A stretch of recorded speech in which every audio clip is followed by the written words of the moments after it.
আপুনি CSP centre খুলিব বিচাৰিছে নেকি? অলপ টকা জমা কৰিলেই লাভ কৰিব CSP। পিছে ক'ত যোগাযোগ কৰিব?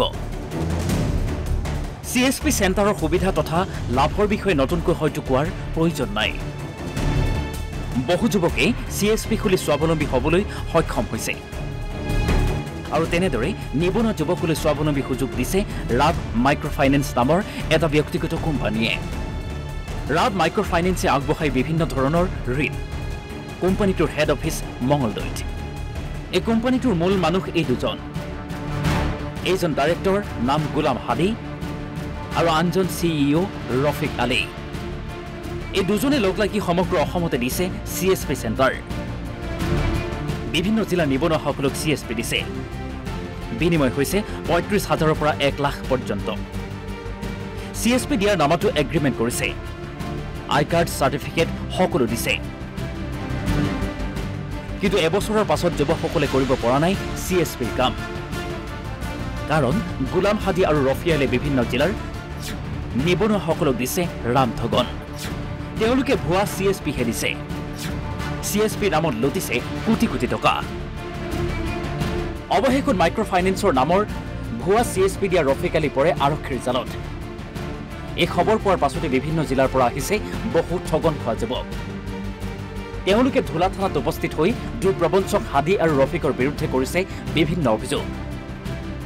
যোৱা 1 বছৰ আগত ৰফিক আলী আৰু গোলাম হাদি নামৰ মানুহজনে ৰব মাইক্ৰ'ফাইনেন্স নামৰ এটা কোম্পানী খুলিছিলে। সিহঁতে আমাক বিভিন্ন সূত্ৰে আমাৰ গোটেই অসমৰ পৰা বিভিন্ন মানুহক মাতি আনিছে।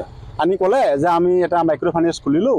প্ৰথমতে ক'লে মাইক্ৰ'ফাইনেন্স খুলিলোঁ, তোমালোকে আমাৰ লগত থাকা, মাইক্ৰ'ফাইনেন্সৰ কাম কৰিবা, আমি লোন দিম, অমুক দিম তমুক দিম, এনেকৈ ক'লে আৰু।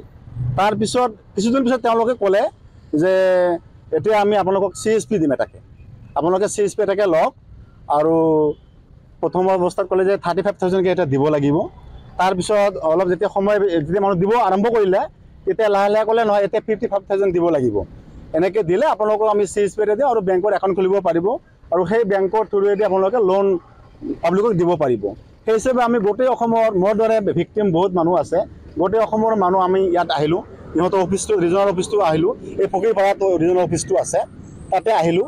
অহাৰ পিছত সিহঁতে ক'লে যে আমি এটা ভাল কাম আপোনালোকক দি আছোঁ, আপোনালোকে যিমান বেকাৰ ল'ৰা আছে, আমাৰ উদ্দেশ্যটো হৈছে বেকাৰ ল'ৰাবিলাক কৰ্মসংস্থাপন দিয়া, তেনেকুৱা ধৰণৰ এটা আশ্বাস আমাক দিলে। তাৰপিছত মই নিজে 50,000 এটা দি মই ব্ৰাঞ্চ মেনেজাৰ হৈছে মই তাতে হেৰি কৰিলোঁ। 100ৰ ওপৰত মানুহৰ পৰা সিহঁতে এনেকৈ 35,000ৰ পৰা 55,000লৈকে লৈছে। মই মংগলদৈ প্ৰশাসনক SP মহোদয়ক অনুৰোধ জনাইছোঁ, আপুনি এওঁৰ বিৰুদ্ধে ইনভেষ্টিগেশ্যন কৰি এটা মানে সঠিক পথ লওক, যাতে আমি আমাৰ পইচাখিনি ঘূৰাই ল'ব পাৰোঁ, আমি বেকাৰ ল'ৰা। বৰ্তমান ডাইৰেক্টৰ গোলাম হাদি পলাতক। গতিকে আপুনিও সাৱধান হওক। এনেকুৱা ভুৱা কোম্পানীত ভৰি দিয়াৰ আগত 100বাৰ ভাবিব। মঙলদৈৰ পৰা গৌতম চহৰীয়া, NB নিউজ।